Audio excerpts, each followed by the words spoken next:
আল্লাহর রাসূল সাল্লাল্লাহু আলাইহি ওয়াসাল্লাম সম্পর্কে আবু তালিব কি বললেন? হে আবু জাহেল, আমার ভাতিজা মক্কা নগরীতে কালেমার দাওয়াত দিবে,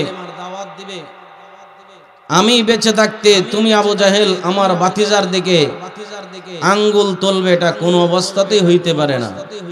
আমি যতদিন পর্যন্ত জীবিত আছি আমার ভাতিজার গায়ে কেউ আঘাত করবে, এটা আমি আবু তালিব বরদাস্ত করব না। সাবধান, আমার ভাতিজা কালেমার দাওয়াত দিবে, এতে কোনো কি নাই, সন্দেহ। আল্লাহর রাসূল সাল্লাল্লাহু আলাইহি সাল্লাম কালেমার দাওয়াত দিতেছেন। এত মহব্বত, এত ভালোবাসা, নবী কালেমার দাওয়াত দেয়, অথচ চাচা এখনো ইসলাম ধর্ম গ্রহণ করে নাই। যদি হেদায়েত না থাকে, হেদায়েত না থাকলে হাজার ওয়াজ করলেও কোনো লাভ হবে না। হাজার ওয়াজ করলেও কি কোনো লাভ হবে না, ফায়দা হবে না। আবু তালিব স্বচক্ষে দেখতেছে আল্লাহর রাসূল কালেমার দাওয়াত দেয়, নবীর দাওয়াত গ্রহণ করে শত শত কাফেররা মুসলমান হইতেছে, কিন্তু আবু তালিব কালেমা গ্রহণ করে না। এই অবস্থায় যেই দিন আবু তালিব দুনিয়া থেকে যাওয়ার সময় হয়েছে, আল্লাহর রাসূল সাল্লাল্লাহু আলাইহি ওয়াসাল্লাম দেখেন নবী হেদায়েতের দাওয়াত করে সবাইকে, অথচ আবু তালিব কি করে না, হেদায়েত গ্রহণ করে না। বলেন আবু তালিবের ঘরে হেদায়েত ছিল কি ছিল না? ছিল না। কিন্তু আবু তালিব কি হেদায়েত গ্রহণ করছে? হেদায়েত গ্রহণ করে নাই। আল্লাহর রাসূল সাল্লাল্লাহু আলাইহি ওয়াসাল্লাম যখন আল্লাহর রাসূল সাল্লাল্লাহু আলাইহি ওয়াসাল্লাম আবু তালিব যখন মৃত্যু শয্যায় শায়িত, আল্লাহর রাসূল সাল্লাল্লাহু আলাইহি ওয়াসাল্লাম আবু তালিবের ঘরে প্রবেশ করলেন। মক্কার বড় বড় লিডাররা আবু তালিবের পাশে বসা আর কত কথা বলতেছে। আল্লাহর রাসূল সাল্লাল্লাহু আলাইহি সাল্লাম যে চাচার অধীনে থাকলেন দীর্ঘ ৪৫ বছর, সেই চাচার ইন্তেকালের সময় নবীজির গাল মুবারক বেয়ে বেয়ে পানিগুলি পড়তেছে। আল্লাহর রাসূল সাল্লাল্লাহু আলাইহি ওয়াসাল্লাম চাচা আবু তালিবের কাছে গেলেন, গিয়ে বলতেছে, চাচা জন্মের পরে বাবা দেখি নাই, মা দেখে আমার তৃপ্তি মিটে নাই, দাদার কুলো বেশি দিন থাকতে পারি নাই। চাচা আপনি আমাকে এমন ভাবে লালন পালন করছেন, জিন্দেগিতে কোনোদিন আপনি আমাকে বাবার অভাব বুঝতে দেন নাই। আমি আমার বাবার অভাব কোনোদিন বুঝতে পারি নাই, আপনি আমাকে এমন ভাবে লালন পালন করছেন। চাচা আপনি আমার জন্য যা করছেন আমি আমার সারা জিন্দেগি দিয়েও আপনার ঋণ পরিশোধ করতে পারবো। চাচা আপনি দুনিয়া থেকে চলে যাবেন, যাওয়ার আগে আপনার কাছে আমি ভাতিজার একটা আবদার, আপনি বিদায়ের মুহূর্তে কালেমা গ্রহণ করে মুসলমান হয়ে যান। আমি কাল কিয়ামতের ময়দানে আল্লাহর আদালতে দাঁড়ায় বলবো, আল্লাহ আমার চাচা জিন্দেগিতে আমাকে আমার কালেমা অনুসরণ করে নাই, আল্লাহ আমার চাচা বিদায়ের মুহূর্তে কালেমা গ্রহণ করছে। ইন্নাল্লাহা ওয়া মালাইকাতাহু ইউসাল্লুনা আলান নবী ইয়া আইয়ুহাল্লাযীনা আমানু সাল্লু আলাইহি وسلموا تسليما اللهم صل على سيدنا مولانا محمد وعلى آل سيدنا مولانا محمد اللهم সাল্লি আলা সাইয়্যিদিনা মাওলানা মুহাম্মদ ওয়া আলা আলি সাইয়্যিদিনা মাওলানা মুহাম্মদ লা ইলাহা ইল্লাল্লাহ লা ইলাহা ইল্লাল্লাহ লা ইলাহা ইল্লাল্লাহ বলেন সবাই লা ইলাহা ইল্লাল্লাহ লা ইলাহা ইল্লাল্লাহ লা ইলাহা ইল্লাল্লাহ লা ইলাহা ইল্লাল্লাহ লা ইলাহা ইল্লাল্লাহ মুহাম্মাদুর রাসূলুল্লাহ সাল্লাল্লাহু আলাইহি ওয়াসাল্লাম বালাগাল আলা বিকামালিহি কাশাফাদ দুজা বিজামালিহি হাসনাত জামিউ খিসালিহি সাল্লু আলাইহি ওয়া আলিহি আলহামদুলিল্লাহ আল্লাহ সুবহানাহু ওয়া তাআলার দরবারে অসংখ্য অগণিত শুকরিয়া যে আল্লাহ রাব্বুল আলামিন আপনাকে আমাকে দয়া করে মায়া করে ভালোবেসে মহব্বত করে আজকের এই মরহুম সিরাজ মিয়া সাহেবের বাড়ির উদ্যোগে আয়োজিত ওয়াজ ও দোয়ার মাহফিলে আমাদেরকে আল্লাহ রাব্বুল আলামিন মাগরিবের নামাজের পরে এসে বসার তৌফিকটুকু দান করেছেন। এই জন্য কালিমাতুশ শুকর আদায় করে বলি আলহামদুলিল্লাহ। মুহতারাম হাজিরিন, মরহুম সিরাজ মিয়া সাহেব উনি বরুণার হুজুর মুফতি ওলিউর রহমান সাহেব দামাত বারাকাতুহুম হুজুরের কাছে বায়াত হওয়ার পরে উনি ওনার বাড়িতে হুজুরের দ্বারা দোয়ার মাহফিলের আয়োজন শুরু করছিলেন। দ্বিতীয় বৎসর হুজুরের কাছ থেকে উনি নিজে ডেট নিয়েছিলেন।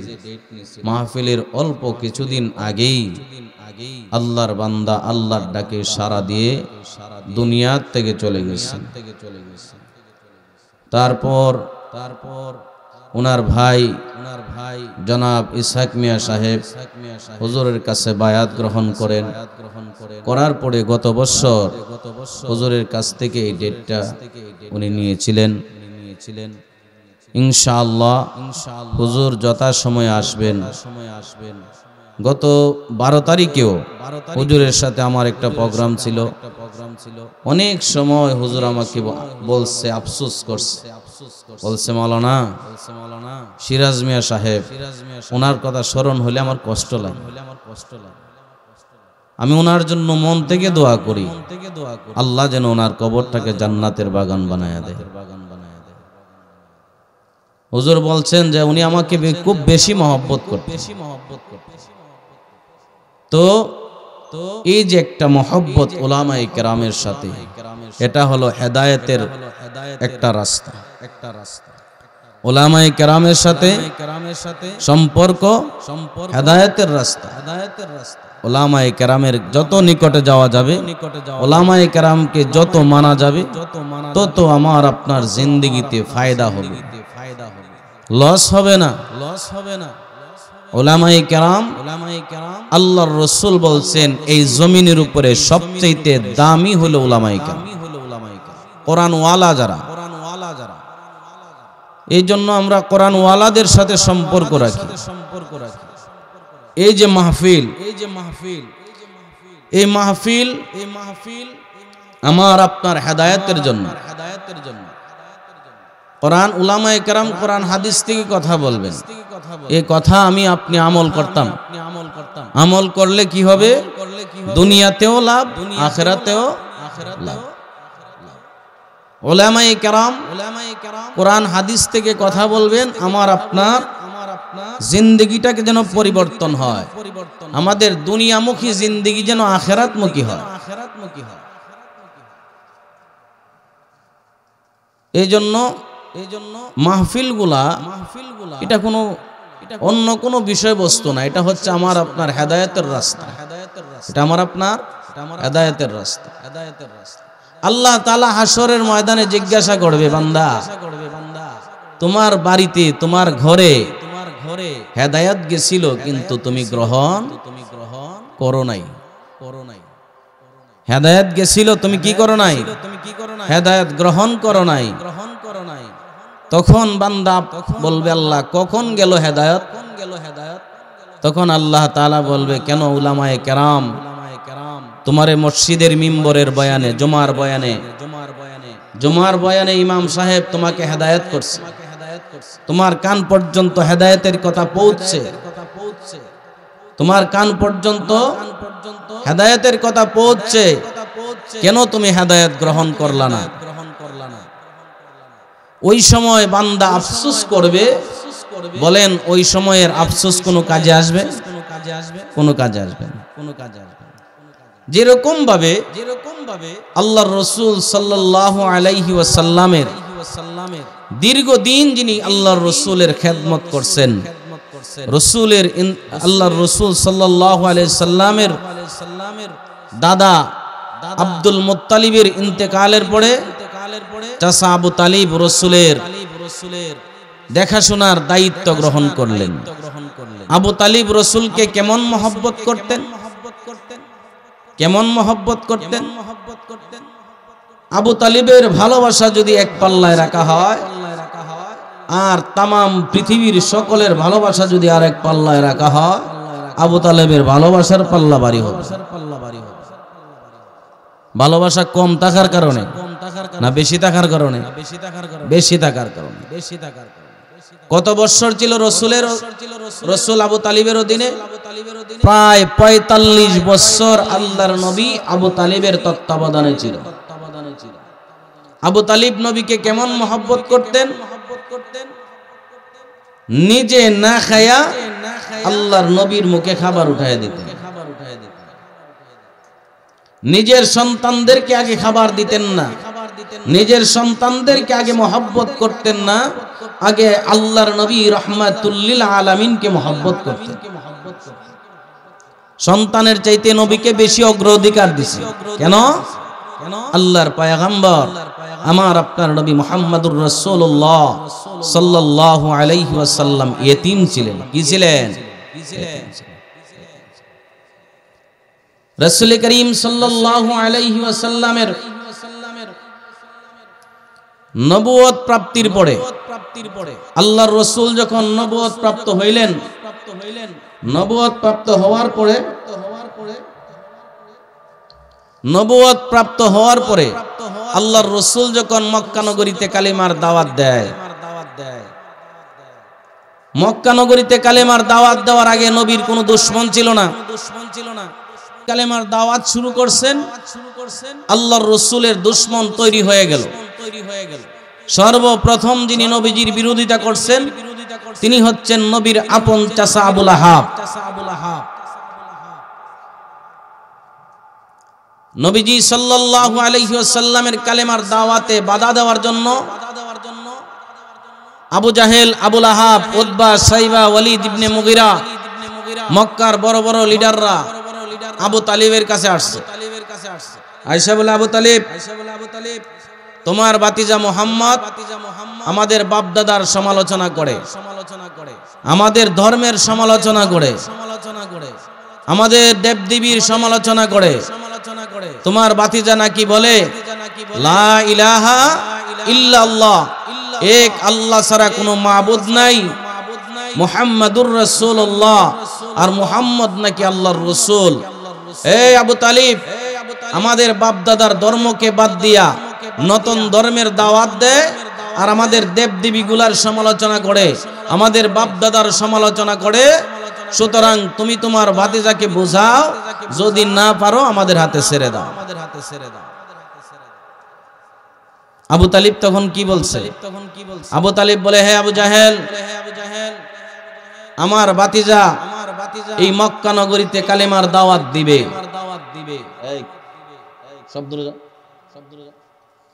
কথা কয় না। আল্লাহর রাসূল সাল্লাল্লাহু আলাইহি ওয়াসাল্লাম সম্পর্কে আবু তালিব কি বললেন? হে আবু জাহেল, আমার ভাতিজা মক্কা নগরীতে কালেমার দাওয়াত দিবে।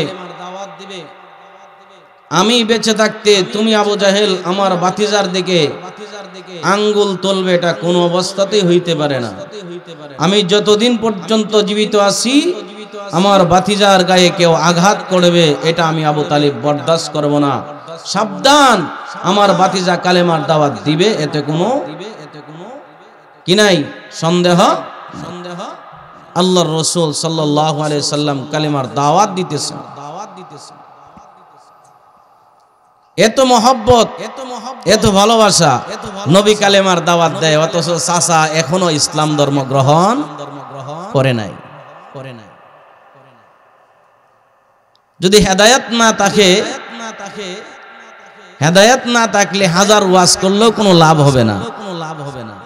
হাজার ওয়াজ করলেও কি কোনো লাভ হবে না, ফায়দা হবে না।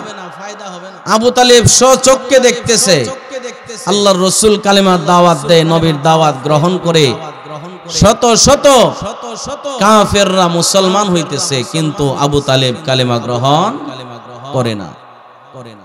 এই অবস্থায় যেই দিন আবু তালিব দুনিয়া থেকে যাওয়ার সময় হয়েছে, আল্লাহর রাসূল সাল্লাল্লাহু আলাইহি ওয়াসাল্লাম দেখেন নবী হেদায়েতের দাওয়াত করে সবাইকে, অথচ আবু তালিব কি করে না? হেদায়েত গ্রহণ করে না। বলেন আবু তালিবের ঘরে হেদায়েত ছিল কি ছিল না? ছিল না। কিন্তু আবু তালিব কি হেদায়েত গ্রহণ করছে? হেদায়েত গ্রহণ করে নাই। আল্লাহর রাসূল সাল্লাল্লাহু আলাইহি ওয়াসাল্লাম যখন আল্লাহর রাসূল সাল্লাল্লাহু আলাইহি ওয়াসাল্লাম আবু তালিব যখন মৃত্যু শয্যায় শায়িত, আল্লাহর রাসূল সাল্লাল্লাহু আলাইহি ওয়াসাল্লাম আবু তালিবের ঘরে প্রবেশ করলেন। মক্কার বড় বড় লিডাররা আবু তালিবের পাশে বসা, আর কত কথা বলতেছে। আল্লাহর রাসূল সাল্লাল্লাহু আলাইহি সাল্লাম যে চাচার অধীনে থাকলেন দীর্ঘ ৪৫ বছর, সেই চাচার ইন্তেকালের সময় নবীজির গাল মুবারক বেয়ে বেয়ে পানিগুলি পড়তেছে। আল্লাহর রাসূল সাল্লাল্লাহু আলাইহি ওয়াসাল্লাম চাচা আবু তালিবের কাছে গেলেন, গিয়ে বলতেছে, চাচা জন্মের পরে বাবা দেখি নাই, মা ডেকে আমার তৃপ্তি মিটে নাই, দাদার কুলো বেশি দিন থাকতে পারি নাই।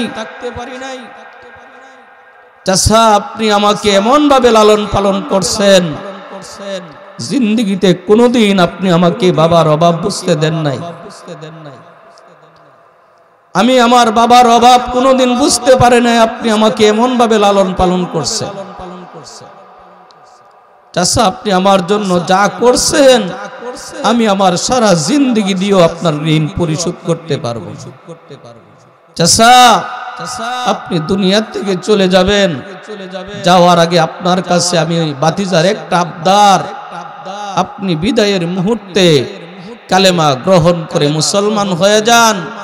আমি কাল কিয়ামতের ময়দানে আল্লাহর আদালতে দাঁড়ায় বলবো, আল্লাহ আমার চাচা জিন্দেগিতে আমাকে আমার কালেমা অনুসরণ করে নাই, আল্লাহ আমার চাচা বিদায়ের মুহূর্তে কালেমা গ্রহণ করছে, আল্লাহ আপনি আমার চাচাকে মাফ করে দেন। আবু তালিব আল্লাহর রাসূলের চেহারা মুবারকের দিকে তাকায় রইলেন, কিছুই বলতেছে না। আল্লাহর রাসূল আবার বললেন, চাচা আপনার ঋণ একটু আমাকে একটু ঋণ পরিশোধ করার ব্যবস্থা করে দেন চাচা, আমি যেন কাল কিয়ামতের ময়দানে আল্লাহর আদালতে আপনার পক্ষে আল্লাহর দরবারে সুপারিশ করতে পারে। এই কথা বলতেই আবু জাহেল বলে উঠলো, এ আবু তালিব, তুমি কি বিদায়ের মুহূর্তে তোমার বাপ দাদার ধর্মের মধ্যে চুনকালি লাগাইবা? আবু তালিব, তুমি এটা কেমন করে করবা? এই অবস্থায় আল্লাহর রাসূল সাল্লাল্লাহু আলাইহি সাল্লাম আবার বলতে, চাচা আপনি আমার কানে কানে বলে ফেলেন কালেমাটা, একবার বলেন শুধু আমার কানে কানে, কেউ শুনতে হবে না, শুধু আমি মুহাম্মদ শুনলেই চলবে। আল্লাহর রাসূল যখন এই কথা বললেন তখনও আবু তালিব কালেমা পড়ে না। আল্লাহর রাসূল সাল্লাল্লাহু আলাইহি ওয়াসাল্লাম চাচা আবু তালিবকে বললেন, চাচা আপনি আমার কানে কানেও বলতে হবে না, আমি জবান দিয়ে কালিমা উচ্চারণ করি, আপনি শুধু আপনার ঠোঁট দুইটা লাড়ান, আমি আমার আল্লাহকে বলবো, আল্লাহ আমার চাচা আমার সাথে সাথে কালেমা উচ্চারণ করছে, আমার চাচারে আপনি মাফ করে দেন। ওই সময় আবু তালিব কি জবাবটা দিছিলেন? জবাব শুই না আল্লাহর রাসূলের কলিজাটা ভাঙে টুকরা টুকরা হয়ে গেছে। আল্লাহর রাসূল সাল্লাল্লাহু আলাইহি ওয়াসাল্লাম এই কথা বলার পরে আবু তালিব বলে, ভাতিজা তোমার আল্লাহ সত্য, তোমার কোরআন সত্য, তুমিও সত্য, এটা আমি জানি, কিন্তু ভাতিজা আমি তোমার কালেমা গ্রহণ করতে পারলাম না, আমার বাপ দাদার বংশের মধ্যে চুনকালি লাগায়া আমি তোমার কালেমা গ্রহণ করতে পারলাম না ভাতিজা, সুতরাং তোমার কালেমা গ্রহণ করার চাইতে তোমার আল্লাহর জাহান্নামটা আমার জন্য ভালো। বলেন নাউজুবিল্লাহ। এই কথা বলতেই আল্লাহর নবী কাঁদতে কাঁদতে ঘর থেকে বের হয়ে গেছে। আল্লাহর নবী কাঁদতেছে, চাচা এটা কি করলে? জন্মের পরে বাবা দেখলাম না, বাবার অভাব আপনি বুঝতে দেন নাই, কালেমার দাওয়াত দিতে গেছি, কাফেররা আমাকে বাধা দিছে, আপনি কাফেরদের মোকাবেলা করছেন, আমার দ্বীনের দাওয়াত দিতে আপনি আমাকে সহযোগিতা করলেন, কিন্তু চাচা আপনি কালেমা গ্রহণ করলেন না। এই কথা বলেই আল্লাহর রাসূল সাল্লাল্লাহু আলাইহি ওয়াসাল্লাম ঘর থেকে বের হলেন। বের হওয়ার সাথে সাথেই আবু তালিব দুনিয়া থেকে চলে গেছে। আবু তালিবের ইন্তেকাল হয়ে গেল। আবু তালিবের ইন্তেকালের পরে আল্লাহর রাসূল কাঁদতেছেন, চাচার জন্য মায়া হইতেছে। আমি নবী, আমি মানুষের ধারে ধারে কালেমার দাওয়াত নিয়ে গেলাম, অথচ আমার চাচা আমার চোখের সামনে চিরস্থায়ী জাহান্নামী হয়ে কবরে গেল। নবী সইতে পারতেছে না। আল্লাহর রাসূল সাল্লাল্লাহু আলাইহি ওয়াসাল্লাম দুইটা হাত আল্লাহর দরবারে উঠাইলেন, আল্লাহর কাছে চাচার জন্য দোয়া করতেছে। আল্লাহ তাআলা জিবরাইল পাঠিয়ে দিয়েছে। জিবরাইল পাঠাইয়া আল্লাহর রাসূলকে আল্লাহ তাআলা জানাই দিয়েছে। জিবরাইল বলে, ইয়া রাসূলুল্লাহ আপনি হাত নামান, আপনি হাত নামান, মুশরিকের জন্য দোয়া কবুল হবে না, আপনি হাত নামান। নবী আপনি কষ্ট নিয়েন না মনে, হেদায়েত তো আপনার হাতে না, হেদায়েত হচ্ছে আল্লাহর হাতে। আল্লাহ তাআলা কোরআনুল কারীমের আয়াত নাজিল করে দিয়ে বলেন, ইন্নাকা লা তাহদি মান আহবাবতা ওয়ালাকিন্নাল্লাহা ইয়াহদি মান ইয়াশা। ও পয়গম্বর আপনি কেন কাঁদেন, কেন কাঁদেন? আপনি কাঁদেন না, চোখের পানি মুছে ফেলেন। হেদায়েত আপনার হাতে না, হেদায়েত আমি আল্লাহর হাতে। ও আমার বাপ, ও আমার ভাই, এই মাহফিল আপনার আমার হেদায়েতের জরিয়া, আর কিচ্ছু না। উলামায়ে কেরাম আপনাকে আমাকে কোরআন হাদিস দিয়ে আমার আখিরাত বুঝাইয়া দিবে। আমার দায়িত্ব হলো উলামায়ে কেরাম বুঝাইয়া দিবে, আর আমার দায়িত্ব হলো আমার আখিরাতকে বুঝে নেওয়া। আমার আখিরাতকে কি করে নেওয়া? বুঝে নেওয়া। যদি আমার আখিরাত আমি বুঝে নিতে না পারি, তাহলে আমার দুনিয়ার জীবনও ধ্বংস, আখিরাতের জীবনও ধ্বংস। এই জন্য আমি আপনাদেরকে বলবো, কোরআন এবং হাদিসের মজলিস, আল্লাহর রাসূল বলছেন এটা জান্নাতের বাগান। বলুন সুবহানাল্লাহ। আর জোরে বলেন সুবহানাল্লাহ। আল্লাহর রাসূল বলছেন কোরআন হাদিসের মজলিস জান্নাতের বাগান। আল্লাহ তাআলা জিজ্ঞাসা করবে কাল কিয়ামতের ময়দানে, বান্দা তোমার ঘরে হেদায়েত গেছিল, তুমি হেদায়েত গ্রহণ করো নাই। তুমি কি করো নাই? হেদায়েত গ্রহণ করো না। যে গ্রহণ করছে হেদায়েত, যে গ্রহণ করে নিয়েছে সে দামি হয়ে গেছে। সুবহানাল্লাহ। দামি হয়েছে কি হয়েছে না? সাহাবায়ে কেরাম রিদওয়ানুল্লাহি তাআলা আলাইহিম আজমাইনগণ আল্লাহর রাসূলের দাওয়াত গ্রহণ করছেন তো দামি হয়ে গেছে। দামি হয়েছে কি হয়েছে না?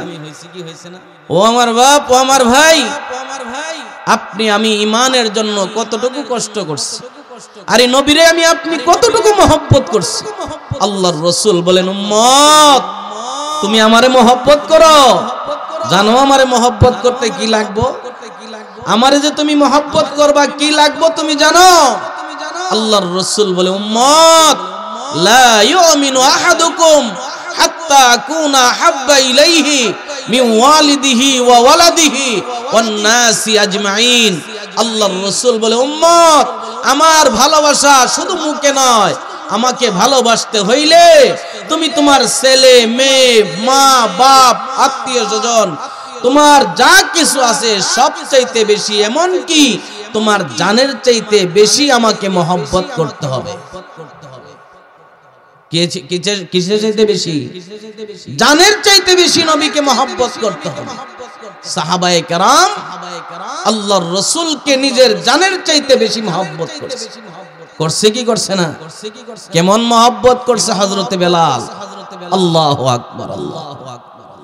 হযরতে বেলাল আল্লাহর নবীর কাছে আল্লাহ হযরতে বেলাল কালেমা গ্রহণ করার পরে উমাইয়া ইবনে খালফ হযরতে বেলালকে বলে হে বেলাল মুহাম্মাদের কালেমা মুহাম্মদকে ফিরায়া দাও, মুহাম্মাদের কালেমা মুহাম্মদকে ফিরায়া দাও।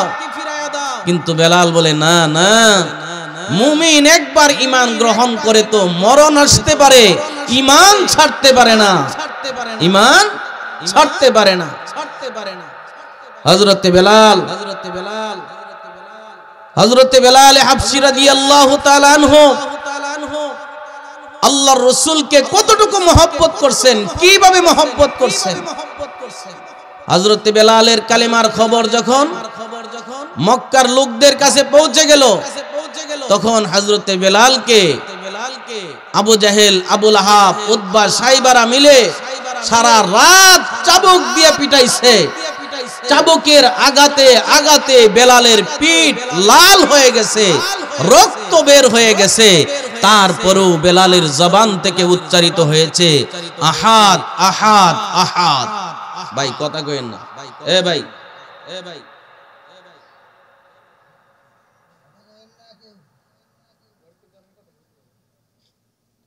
হযরতে বেলাল চাবুকের আঘাতে আঘাতে জর্জরিত, তারপরেও বেলাল কালেমা ছাড়ে না। হযরতে বেলাল কালেমা না ছাড়ার কারণে মরুভূমির উত্তপ্ত বালুর উপরে শোয়া বুকের উপরে পাথরের চাপা দিছে। রে মুসলমান, তোমার আমার ঈমানের জন্য পাথরের চাপা দেয় নাই। তোমার আমার বুকের উপরে যদি পাথরের চাপা দিত তাহলে বুঝতে পারতা তোমার ঈমান কতটুকু টিকে, কতটুকু টিকে তোমার ঈমান। বেলালের বুকের উপরে পাথরের চাপা দেওয়া হয়েছে, তারপরেও বেলাল বলে না না, আমার আল্লাহ এক, আমার নবী মুহাম্মদ সাল্লাল্লাহু আলাইহি ওয়াসাল্লাম। তারপরেও যখন বেলাল কালেমা ছাড়ে না, বেলালের গলার মধ্যে রশি লাগায়া, ও আমার মুসলমান বাবারা, ও আমার যুবক ভাইয়েরা, যদি তোমার গলার মধ্যে আমার গলার মধ্যে এই কালেমার জন্য উত্তপ্ত বালুর উপরে যদি আমার আপনার গলার মধ্যে রশি লাগায়া টানতো, তাহলে বুঝতে পারতেন আমার আপনার ঈমান কতটুকু মজবুত আছে। আমরা তো একটু গরম দেখলেই এখন কি বালানা, সমবালানা, হক কথা পর্যন্ত বলা বন্ধ করে দেয়, সঠিক কথাটা পর্যন্ত বলে না। সহ্য করে লাও, আল্লাহ আছে।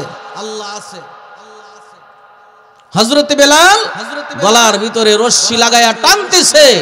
হযরতে বেলাল তারপরেও আল্লাহ ছাড়ে না, নবী ছাড়ে না। বলেন আমারে আপনারে কি গলার মধ্যে রশি লাগাইছে? লাগাইছে গলাত রশি। শুধু গলাত রশি লাগাইছে তা নয়, গলার মধ্যে রশি লাগাইয়া টানার কারণে বেলালের জিহ্বা বের হয়ে গেছে। বেলাল তারপরেও বলে আহাদ আহাদ আহাদ। এই কথা বলার কারণে উমাইয়া ইবনে খালফ বলে, এরে বেলাল তারপরেও তুই মুহাম্মদকে ছাড়বি না? তো না না, মুহাম্মদ ছাড়তে পারি না। আরে আমার জীবনের চাইতে আমি বেশি মুহাম্মদকে ভালোবাসি, জীবনের চাইতে বেশি ভালোবাসি। এই কথা বলতেই বেলালের জিহ্বাটা টান দিয়ে বের করে ফেলছে। বেলালের জিহ্বাটা বের করে বেলালের জিহ্বার ভিতরে পেরেক ঢুকাইয়া দিছে। তারপরেও বেলাল কালেমা ছাড়ে না। বলেন আমার আপনার এই কালেমার জন্য আমার আপনার গলার জিহ্বার ভিতরে কি পেরেক ঢুকাইছে? বলেন পেরেক ঢুকাইছে? ও আমার বাপ, ও আমার ভাই, বেলালের মতো যদি জিহ্বার ভিতরে পেরেক ঢুকায় দিত তাহলে দেখা যাইতো কয়জন ইমানদার ঠিকই, কয়জন নবীর আশিক ঠিকই দেখা যাইত। আফসোস আল্লাহর রাসূল সাল্লাল্লাহু আলাইহি সাল্লামকে সাহাবায়ে কেরাম নিজের জীবনের চাইতে বেশি ভালোবাসতেন। বাসছে কি বাসছে না? বাসার কারণে কি হইছে? বেলাল দামি হইছে কি হইছে না? কতটুকু দামি হইছে? আল্লাহর রাসূল বলেন, সাহাবিয়া আমি যেই দিন জান্নাতে প্রবেশ করব, আমি যেই সওয়ারির উপরে আরোহিত হইয়া জান্নাতে প্রবেশ করব, সেই সওয়ারের লাগামটা আমার বেলালের হাতে থাকবে। সুবহানাল্লাহ। এটা হলো নবীর ভালোবাসার প্রতিদান। এটা কি? নবীর ভালোবাসার প্রতিদান। যেই বেলাল নবীকে এত মহব্বত করতেন, হযরতে বেলাল যদি আযান না দিছে তাহলে মসজিদে নববীতে জিবরাইল আইসা নবীকে বলছে, ইয়া রাসূলুল্লাহ কি হয়ে গেল, আজকে মদিনায় আযান হয় নাই? আল্লাহর রাসূল বলে, আযান তো হইছে। বলে, আযান তো আসমান পর্যন্ত পৌঁছে নাই। আল্লাহর রাসূল কো, না, অন্য দিন থেকে আরো সুন্দর আযান হইছে। হযরতে জিবরাইল বলে, ইয়া রাসূলুল্লাহ আজকের আযানটা মনে হয় বেলাল দেয় নাই, আজকের আযান মনে বেলাল দেয় নাই। বেলালের আযানের সুর শুধু আসমান নয়, আল্লাহর আরশ পর্যন্ত পৌঁছে যায়। সুবহানাল্লাহ। বেলালের আযানের সুর কোথায় পর্যন্ত পৌঁছে? আল্লাহর আরশ পর্যন্ত পৌঁছে যায়। সুতরাং আজকে বেলালের আওয়াজ আল্লাহর আরশ পর্যন্ত যায় নাই, এই জন্য আল্লাহ আমারে পাঠায় দিছে, বিলাল কেন আযান দিল না? সুবহানাল্লাহ। ও আমার বাপ, ও আমার ভাই, এটা হলো নবীর ভালোবাসা, এটা হলো নবীর প্রেম, এটাই হলো নবীর জন্য জীবন উৎসর্গ। বলেন আমি আপনি কি করছি জীবনে? নবীর জন্য কি করছি? আল্লাহর রাসূল সাল্লাল্লাহু আলাইহি ওয়াসাল্লামের যখন ইন্তেকাল হয়ে গেল, নবীজির ওফাতের পরে হযরতে বেলাল আমিরুল মুমিনিন হযরতে আবু বকর সিদ্দিক রাদিয়াল্লাহু তাআলা আনহুর কাছে গেলেন। গিয়ে বলতেছে, আবু বকর, যেই মক্কা নগরীতে নবী নাই সেই মক্কা নগরীতে আমি আর থাকব না। বলেন নবীর প্রেমে মানুষ কোথায় যায়?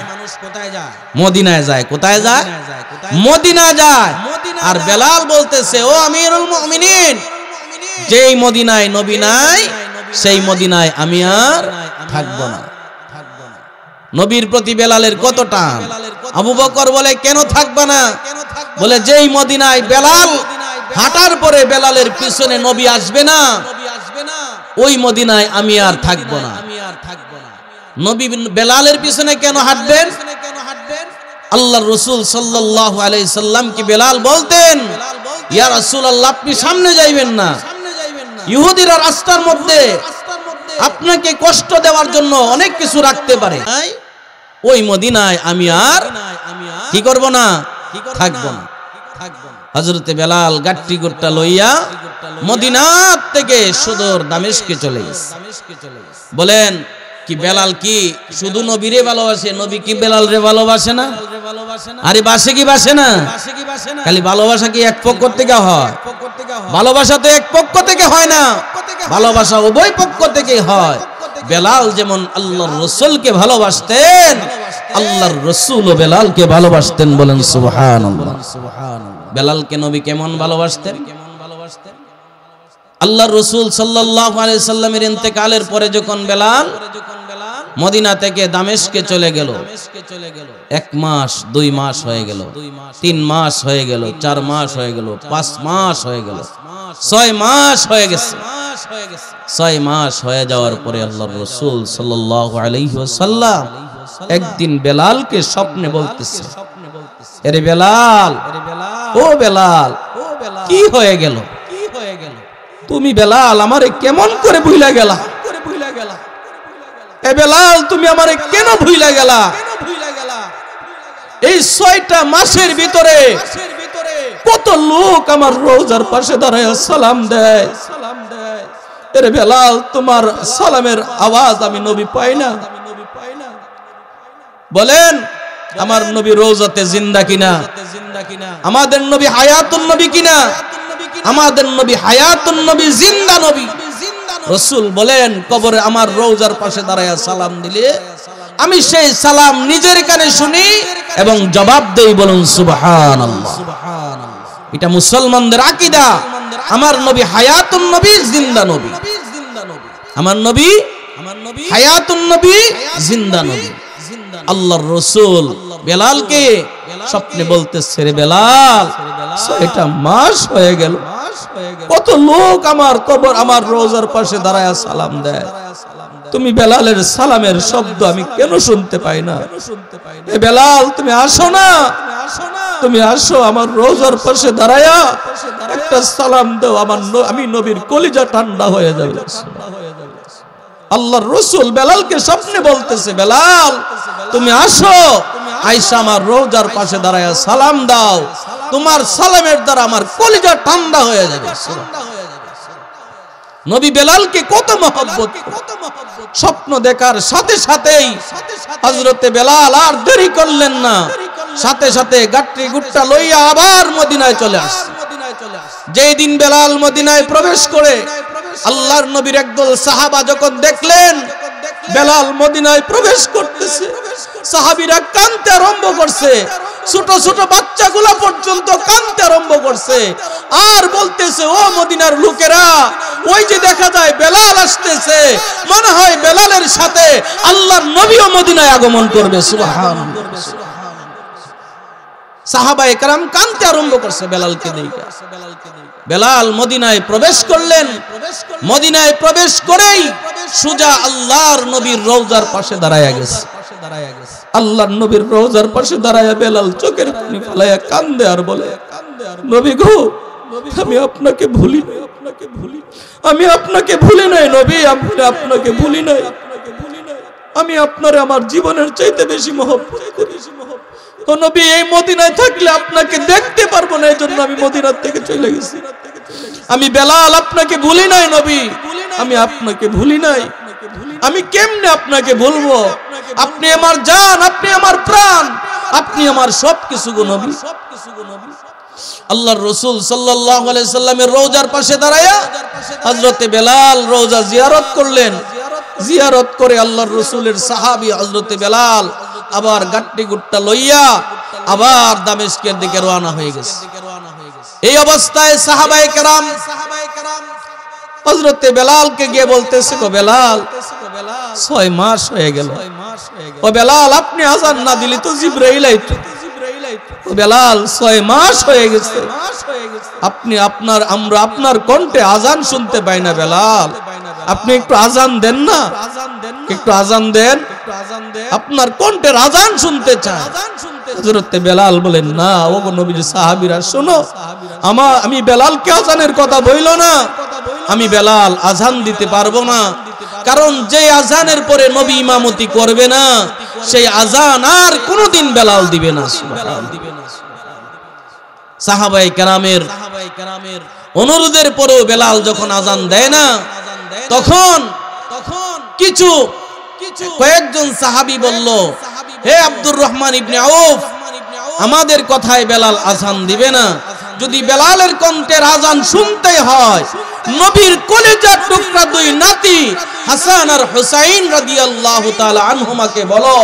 হাসান আর হুসাইন রাদিয়াল্লাহু তাআলা আনহুমা যদি বলে অবশ্যই বেলাল আযান দিতে বাধ্য। বলুন সুবহানাল্লাহ। বেলালের কণ্ঠের আযান শুনবা তো হাসান আর হুসাইনকে নিয়ে আসো।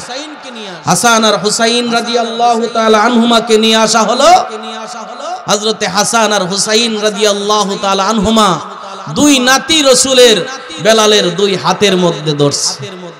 দইরা বলতেছে, বেলাল, ও বেলাল, নানাজি চলে গেছে, 6 মাস হয়ে গেছে। ও বেলাল, নানার চেহারা দেখি না। আমরা দুই ভাই যখন পেটের খিদায় ঘরের ভিতরে কাতরাইতাম, তখন আমার মা আমাদেরকে আমার নানার সামনে নিয়ে যাইতেন। যখন নবীজির নুরানি চেহারা মুবারকের সামনে দাঁড়াইতাম, নানাজির নুরানি চেহারা মুবারকের সামনে যখন দাঁড়াইতাম, তখন আমাদের খিদার কথা বুইলা যাইতাম। ও বেলাল, যেই নানাকে এক নজর দেখার জন্য আমরা দুই ভাই পাগল পারা হয়ে যাইতাম, সেই নানার চেহারা আজকে 6 মাস হয়ে গেল দেখি না বেলাল। ও বেলাল, নানার সাথে সাথে তোমারও হারাইলাইছ, তোমার কণ্ঠের আযান শুনি না। ও বেলাল, তুমি একটু আযান দাও না। আল্লাহর নবীর সাহাবীরা বলতেছে আযান দাও। তখন বেলাল হাসান আর হুসাইন রাদিয়াল্লাহু তাআলা আনহুমাকে জড়ায়া ধরলেন। জড়ায়া ধরে বলতেছে, এ হাসান আর হুসাইন রাদিয়াল্লাহু তাআলা আনহুমা, শুনো, এখন তোমরা যে আবদার করছো, এই আবদার যদি আমি রক্ষা না করি, কাল কিয়ামতের ময়দানে আমি নবীর সামনে জবাব দিতে পারবো না। সুবহানাল্লাহ, সুবহানাল্লাহ।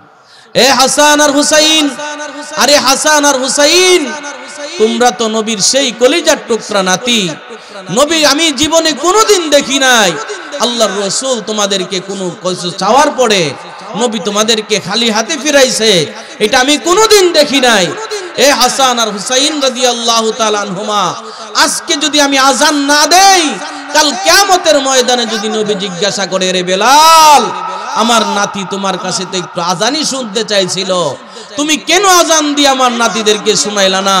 আমার নাতিদের আবদার কেন রক্ষা করলা না?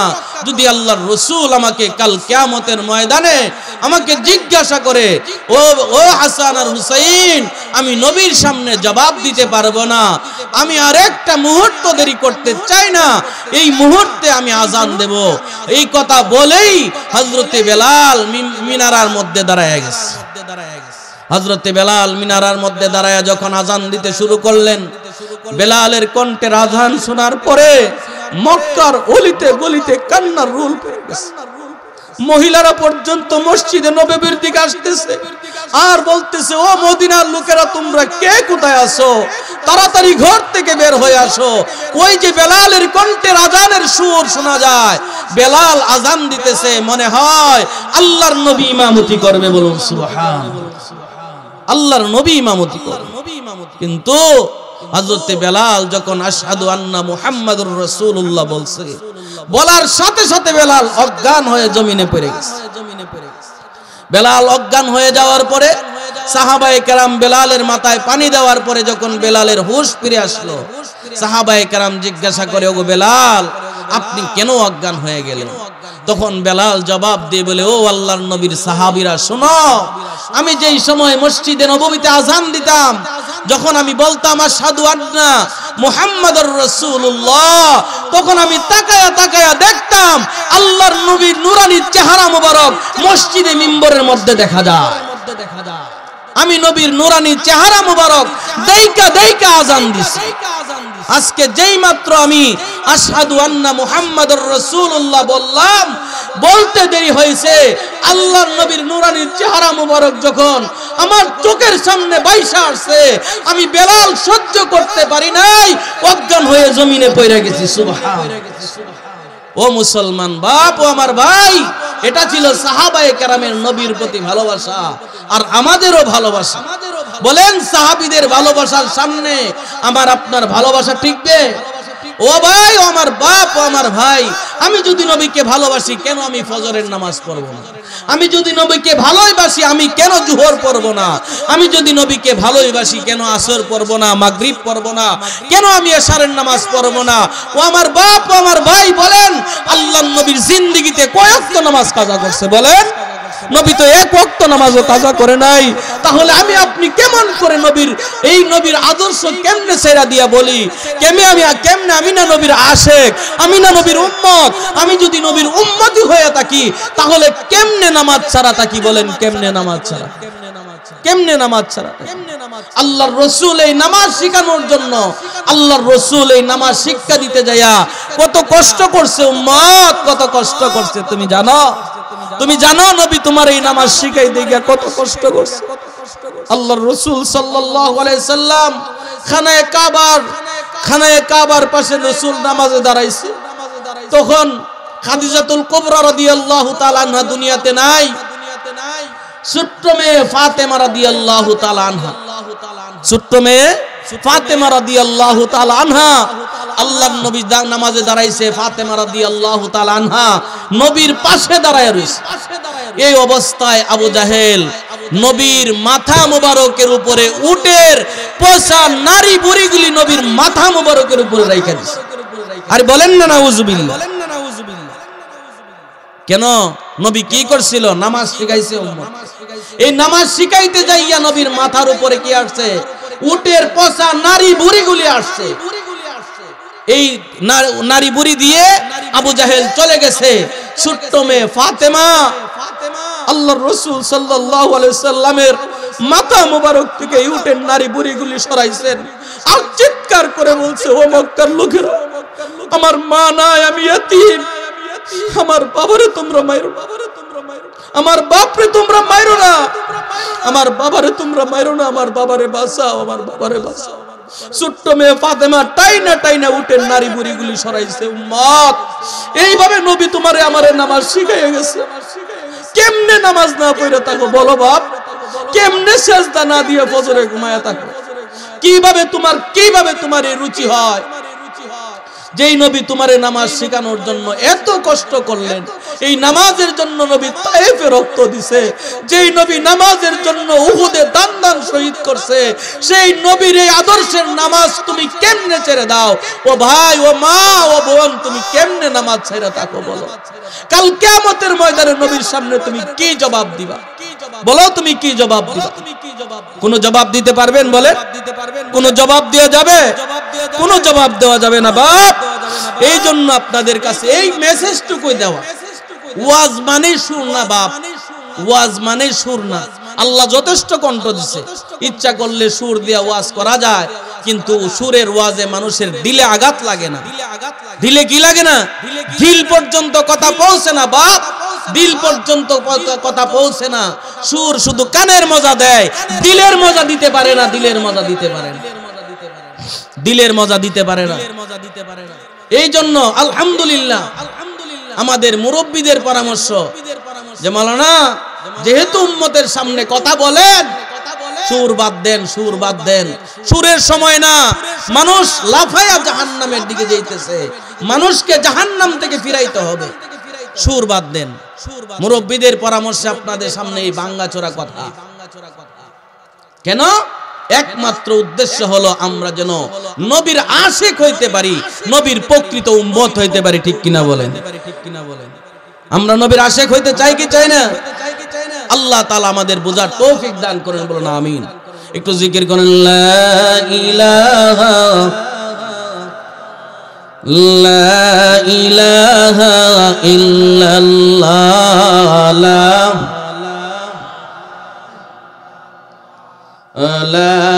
ইলাহা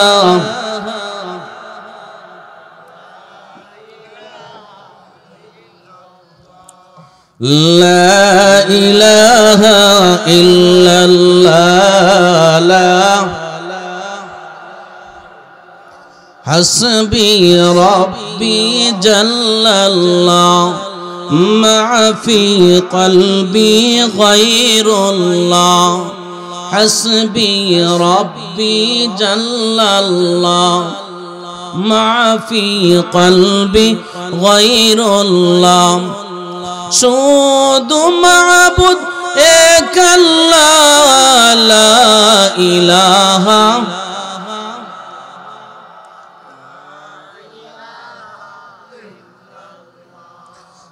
লা ইলাহা লা ইলাহা লা ইলাহা ইল্লাল্লাহ মুহাম্মাদুর রাসূলুল্লাহ সাল্লাল্লাহু আলাইহি ওয়াসাল্লাম। মুহতারাম হাজিরিন, আমি আপনাদের সামনে যেই কথাটুকু বলতেছিলাম, আল্লাহর রাসূল বলছে, উম্মত যদি আমাকে তুমি তোমার নিজের জানের চাইতে বেশি মহব্বত না করো, ঈমানদার হইতে পারবা না। বলেন তো, যেই ঘটনা আমরা শুনলাম এতে কি বোঝা যায়? সাহাবায়ে কেরামের ভালোবাসা কি শুধু মুখে ছিল না জানের চাইতে বেশি ছিল? বলেন কি ছিল? জানের চাইতে বেশি ছিল। এই জন্য আমার বাপ, আমার ভাই, আল্লাহ তাআলা বলেন, ও দুনিয়ার মানুষেরা, যদি আমি আল্লাহকে ভালোবাসতে চাও তাহলে আমার নবীকে অনুসরণ করো। কারে অনুসরণ করো? নবীকে অনুসরণ করো। বলেন, নবীকে অনুসরণ করার কথা বলছেন। ভালো তো বাসবেন, অনুসরণের মাধ্যমে ভালোবাসতে হবে। কিসের মাধ্যমে? এই বাচ্চারা কথা বলো না। নবীকে ভালোবাসতে হবে শুধু মুখে নয়, অনুসরণের মাধ্যমে। নবীর ভালোবাসার ভিতরে নামাজ আছে কিনা নাই? জোরে বলেন, আছে কিনা নাই? নবীর ভালোবাসার ভিতরে রোজা আছে না নাই? নবীর ভালোবাসার ভিতরে পর্দা আছে না নাই? নবীর ভালোবাসার ভিতরে যাকাত আছে কিনা নাই? নবীর ভালোবাসার ভিতরে সুদ খাওয়ান যেত না, এই কথাটা আছে না নাই? নবীর ভালোবাসার ভিতরে ঘুষ খাওয়ান যেত না, এই কথা আছে না নাই? নবীর ভালোবাসার ভিতরে আরেকটা কথা আছে, এই কথাটা হইল বিয়া শাদীর পরে প্যান্ডেলের বাইরে টেবিল বন যেত না, এটাও নবীর আদর্শের ভিতরে আছে। বিয়া শাদীর ভিতরে প্যান্ডেলের বাইরে টেবিল লইয়া বন যেত না, টেহাল লাগে। কারণ আপনার বাড়ি তেম নাইছে না, দাওয়াত করে আনছেন। দাওয়াত করে আইন না যদি আবার টেহারা হন, তাহলে এটা জুলুম হইল। ঠিক কিনা বলেন? ঠিক কিনা? এটা কি কোরআন হাদিসে আছে? কোন কোরআন হাদিসে নাই। এই জন্য জিনিসগুলা করবেন, যে আমলে করেন আপনি যেই কোনো উলামায়ে কেরামের সাথে পরামর্শ করে করবেন। তাহলে যেই কথাটা আমি আপনাদেরকে বলতে চাইছিলাম, আল্লাহর রাসূল সাল্লাল্লাহু আলাইহি সাল্লাম কি বলছেন? যে আমাকে তোমরা নিজের জানের চাইতে বেশি মহব্বত করতে হবে। করণ লাগবো না? লাগতো না? নবীজির সাহাবী হযরতে হাবিব ইবনে যায়েদ রাদিয়াল্লাহু তাআলা আনহু। ও যুবক, তুমিও যুবক, হাবিব ইবনে যায়েদও যুবক। ও যুবক, তুমিও যুবক, হাবিব ইবনে যায়েদও যুবক। হাবিব ইবনে যায়েদের বয়স মাত্র 16 বছর। কত বছর? বলেন কত বছর? 16 বছরের যুবক হাবিব ইবনে যায়েদ। আজকে আমাদের যুবকদের কি অবস্থা? হাবিব ইবনে যায়েদ নবীর জন্য জীবন দিছে, ঈমান দেয় নাই। ঈমান দেয় নাই। বলেন, হাবিব ইবনে যায়েদ ঈমান দিছে? ঈমান দেয় নাই, নবীর জন্য জীবন দিছে। আর আমরার যুব সমাজ গাঞ্জার জন্য জীবন দেয়, ঈমানের জন্য দিতে রাজি না। গাঞ্জার লইয়া মাইল লেগে লাগা। আমাদের যুব সমাজ গাঁজা খায়, বাবা খায়, ডাইল খায়, বাবার পিছনে, গাজার পিছনে। হ্যাঁ, বাবা নাকি একটা ট্যাবলেটের নাম। হ্যাঁ, ইয়াবা বাবা। আবার গাঞ্জাও খায়। যুব সমাজ নেশার জগতে ধ্বংস হয়ে যাইতেছে। ও যুবক, তুমিও যুবক, আল্লাহর নবীর সাহাবী হযরতে হাবিব ইবনে যায়েদও যুবক। ঠিক কিনা বলেন? হাবিব ইবনে যায়েদও যুবক, তুমিও যুবক। তোমার মুখে গাজা শোভা পায়, আর হাবিব ইবনে যায়েদের মুখে নবীর কালেমা শোভা পায়। বলেন সুবহান। ও যুবক, তুমি কাল কিয়ামতের ময়দানে নবীর সামনে কোন মুখ নিয়ে দাঁড়াইবা? কোন মুখ নিয়ে দাঁড়াইবা? বলো, কোন মুখ নিয়ে দাঁড়াইবা? আল্লাহর রাসূল সাল্লাল্লাহু আলাইহি সাল্লাম বলেন, কাল কিয়ামতের ময়দানে 3 শ্রেণীর মানুষের সাথে আল্লাহ তাআলা কথা বলবেন না, তাদের দিকে তাকাবেনও না, তাদেরকে জাহান্নাম থেকে আল্লাহ মুক্তিও দিবেন না। সাহাবায়ে কেরাম বললেন, ইয়া রাসূলুল্লাহ, এরা কারা? রাসূল বলছেন, এক নম্বর হচ্ছে যারা নেশা করে। যারা নেশা করে, নেশা করলে আল্লাহ মাফ করতো না, মরণের সময় কালেমা নসিব হবে না। তাহলে নেশাখোরের চাইতে, নেশাখোর কুত্তার চাইতে নিকৃষ্ট, নেশাখোর কুকুরের চাইতে নিকৃষ্ট। বাইজিদ বুস্তামি রাহমাতুল্লাহি আলাইহি, বাইজিদ বুস্তামি রাহমাতুল্লাহি আলাইহি কুকুররে দেখা একটু সাইড হয়ে গেছে। কুকুর বলে, হে বাইজিদ, তুমি আমারে দেখা সাইড হয়ে গেলা কেন? তো তোমার মুখের লালা যদি আমার কাপড়ের মধ্যে লাগে তাহলে তো আমার কাপড় নাপাক হয়ে যাবে, আমি নামাজ পড়তে পারবো না। তখন কুকুর বলে, হে বাইজিদ, আমার মুখের লালা তোমার কাপড়ে লাগার পরে যদি কাপড় নাপাক হয়ে যায়, এই কাপড় দৌত করলে পরিষ্কার হবে কি, পবিত্র হবে কি? বাইজিদ বুস্তামি বলে, হ্যাঁ, অবশ্যই পবিত্র হবে। তখন কুকুর বলে, হে বাইজিদ, তাহলে দুনিয়ার পানি দিয়া দৌত করলে আমার মুখের লালার নাপাক পবিত্র হয়ে যায়, তোমার ভিতরে যে গুনাহ নামক নাপাক আছে, বলো কোন পানি দিয়া দৌত করলে পরিষ্কার হবে? বাইজিদ বুস্তামি রাহমাতুল্লাহ আলাইহি সর্বনাশ, কুকুরে আমার এমন ওয়াজ করছে, তাহলে তোমার সাথে আমার দুস্তি হবে। তোমার সাথে কি হবে? দুস্তি হবে। এটা হলো আল্লাহর ওলিদের কারামত। আল্লাহর ওলিদের কারামত কি সত্য কি সত্য না? বলে আল্লাহর ওলিদের কারামত এটা সত্য। বাইজিদ বুস্তামি বলেন, তোমার সাথে আমার দোস্তি হবে। কুকুরে বলে, না, আগে তুমি বলো জান্নাতি না জাহান্নামী, আগে তুমি বলো জান্নাতি না জাহান্নামী। বাইজিদ বুস্তামি কো, এটা কেমনে কমু? কো, শুনো, যদি তুমি জান্নাতি হও, তুমি আমার চাইতে অনেক উপরে, আমার চাইতে অনেক উপরে, সুতরাং আমি এত উপরের লোকের সাথে কি করি না, দোস্তি করি না, এটা তো বনে না। আর যদি তুমি জাহান্নামী হও, তুমি আমার চাইতে নিকৃষ্ট। বলেন, জাহান্নামী কার চাইতে নিকৃষ্ট? আর এই কুকুরের চাইতে নিকৃষ্ট। আর আল্লাহর রাসূল বলছেন, যারা গাঁজা খায়, বাবা খায়, ডাইল খায়, মদ খায়, নেশা করে, আল্লাহর রাসূল বলছেন তারা জাহান্নামী, তারা জাহান্নামী, তারা জাহান্নামী। বলেন, তারা জাহান্নামী হবে, তারা কি উৎকৃষ্ট না নিকৃষ্ট? কিসের চাইতে নিকৃষ্ট? কুত্তার চাইতে নিকৃষ্ট, কুত্তার চাইতে নিকৃষ্ট। এটা আমার কথা নয়, রাসূল বলছেন। কে বলছে? রাসূল বলছে। ও যুবক, তুমিও যুবক। হাবিব ইবনে যায়েদ, হাবিব ইবনে যায়েদ আল্লাহর রাসূলের জন্য জীবন দিবেন, তারপরেও ঈমান কি দেয় নাই। তাহলে বলেন, কিসের নেশায় ধরছে বাপ? ও যুবক ভাই, ও আমার বাপ, ও আমার ভাই, কিসের নেশায় পাইল? আল্লাহর রাসূল বলে, উম্মত, উম্মত, দুনিয়া এটা ধোঁকা, দুনিয়া এটা ধোঁকা, দুনিয়া এটা ধোঁকা। দুনিয়া বড় স্বার্থপর, দুনিয়া কাউকে থাকতে দেয় না। আপনি এত কষ্ট করে, এত মজবুত করে ফাইলিং করলেন, এই দুনিয়া আপনাকে থাকতে দিবে না। আপনার অতীতে যারা ছিল তাদেরকেও থাকতে দেয় নাই। দুনিয়া কত ক্ষমতা ধরে মাটির নিচে দাবায়া দিছে, কত সুন্দরী রে তার রূপ সৌন্দর্য শেষ করে দিছে, কত যুবকের নওজোয়ানি মাটির নিচে দাবায়া দিছে। বলেন, দুনিয়ার ক্ষমতা ধররা আছে না নাই? আছে। তারা তো চলে গেছে। বলেন, ফেরাউন আছে, নমরুদ আছে। ও আমার বাপ, ও আমার ভাই, দুনিয়া বড় স্বার্থপর, দুনিয়া কাউরে থাকতে দেয় না, দুনিয়া কাউকে থাকতে দেয় না। দুনিয়া যেমন আপনার বাপকে থাকতে দেয় নাই, দুনিয়া যেমন আপনার দাদাকে থাকতে দেয় নাই, দুনিয়া যেমন আপনার ভাইকে থাকতে দেয় নাই, দুনিয়া যেমন আপনার মাকে থাকতে দেয় নাই, এই দুনিয়া এমন একদিন আসবে আপনাকে আমাকে কাউকে থাকতে দিবে না। দুনিয়া আপনাকে আমাকে মাটির নিচে দাবায়া দিবে, মাটির নিচে দাবায়া দিবে। হযরত আব্দুল্লাহ ইবনে উমর রাদিয়াল্লাহু তাআলা আনহু কবরের পাশে দাঁড়ায়া, কবরের পাশে দাঁড়ায়া কবরে প্রশ্ন করে, রে কবর, ও কবর, আমার মহব্বতের মানুষগুলোর সাথে তুমি কেমন আচরণ করছো, কেমন ব্যবহার করছো? কবরের পাশে দাঁড়ায়া দাঁড়ায়া জিজ্ঞাসা করে, কবরের পাশে দাঁড়ায়া আব্দুল্লাহ ইবনে উমর কবরের পাশে দাঁড়ায়া জিজ্ঞাসা করে, কবর, আমার মহব্বতের মানুষগুলোর সাথে তুমি কেমন আচরণ করছো? তখন কবর আব্দুল্লাহ ইবনে উমর বলেন, আমার মনে হইতেছে কবর আমাকে জবাব দিয়ে বলে, হে আব্দুল্লাহ ইবনে উমর, তুমি জানতে চাও তোমার মহব্বতের মানুষের সাথে আমি কি করছি? শুনো তাহলে আমি তোমার মহব্বতের মানুষের সাথে কেমন আচরণ করলাম শুনো।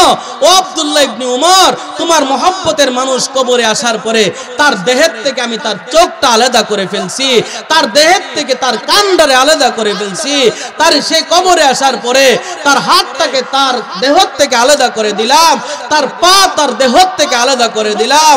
ও আব্দুল্লাহ ইবনে উমর, তোমার মহব্বতের মানুষগুলি কবরে আসার পরে আমি কবর তাদেরকে মাটির সঙ্গে রেজা রেজা করে ফেলছি, মাটির সাথে তাদেরকে মিশায়া দিছি। আপনাকে আমাকেও কবর ছাড় দিবে না, আপনাকে আমাকেও কবর এই মাটির সাথে মিশায়া দিবে, ঠিক কিনা বলে? এই কবর আপনাকে আমাকে মাটির সাথে মিশায়। এই জন্য আমার বাপ ও আমার ভাই, আখিরাতের ফিকির করতে হবে। আল্লাহর রাসূল সাল্লাল্লাহু আলাইহি ওয়াসাল্লাম বলেন, ও দুনিয়ার মানুষ, তোমরা শুধু বলো আমাকে ভালোবাসো। কেমন ভালোবাসার দরকার জানো? যদি আমাকে ভালোবাসতেই হয়, নিজের জীবনের চাইতে, নিজের জানের চাইতে বেশি ভালোবাসতে হবে। নিজের জানের চাইতে বেশি ভালোবাসতে হবে। আজান হইতেছে, আজানের জবাব দেন, আজানের জবাব দেন। আমি আপনাদের সম্মুখে যেই কথাগুলি বললাম, এই কথার দ্বারা আমি আপনি কি বুঝলাম? নবীজি সাল্লাল্লাহু আলাইহি ওয়াসাল্লামকে মহব্বত করতে হবে নিজের জানের চাইতে বেশি না কম? বেশি মহব্বত করলে কি নামাজ ছাড়ন যাইব? নামাজ ছাড়ন যাইব? নামাজ ছাড়া যাবে না। মা বোনদেরকেও বলবো, আপনারাও নবীকে ভালোবাসেন, নিজের জানের চাইতে বেশি ভালোবাসেন, নামাজ 5 ওয়াক্ত পড়েন। আল্লাহর রাসূল বলেন, মহিলারা জান্নাতে যাওয়া সহজ 4টা কাজ যদি করতে পারে। কয় কাজ? 4 কাজ। 1 নম্বর, যদি 5 ওয়াক্তের নামাজ পড়ে। 2 নম্বর, যদি রমজানের রোজা রাখে। 3 নম্বর, যদি নিজের সতীত্বের হেফাজত করে, নিজের সতীত্বের হেফাজত করে। 4 নম্বর, যদি স্বামীর অনুগত্য করে। কি করে? স্বামীর অনুগত্য, খেদমত না, কেন অনুগত্য। অনুগত্যের ভিতরে সবই আছে, ঠিক না? তাইলে মহিলারা জান্নাতে যাওয়া সহজ কয় কাজের দ্বারা? 4 কাজের দ্বারা। 1 নম্বর 5 ওয়াক্তের নামাজ, 2 নম্বর রমজানের রোজা, 3 নম্বর কি? সতীত্বের হেফাজত। 3 নম্বর কি বলেন? সতীত্বের হেফাজত। 4 নম্বর স্বামীর অনুগত্য। সতীত্বের হেফাজত কেমনে করব? পর্দা করে চলতে হইব, রাস্তাঘাটে বাইরে যেত না, রাস্তাঘাটে বের হওয়া যাবে না, নিজের রূপ সৌন্দর্য দেখায়া মাডা উড়ন যেত না, বাজারে ঘাটে যাওন যেত না। ঠিক কি কইছি বুঝছেন না? আল্লাহর রাসূল বলছেন, আল্লাহ বলছেন, ওয়াকারনা ফি বুয়ুতিকুন্না ওয়ালা তাবাররাজনা তাবাররুজাল জাহিলিয়াতিল উলা। আল্লাহ বলেন, ও দুনিয়ার নারীরা, তোমরা যে স্বরূপ সৌন্দর্য দিছি, এগুলা তোমরা জামায়ে দেখবো, এছাড়া দ্বিতীয় আর কেউ দেখার অনুমতি।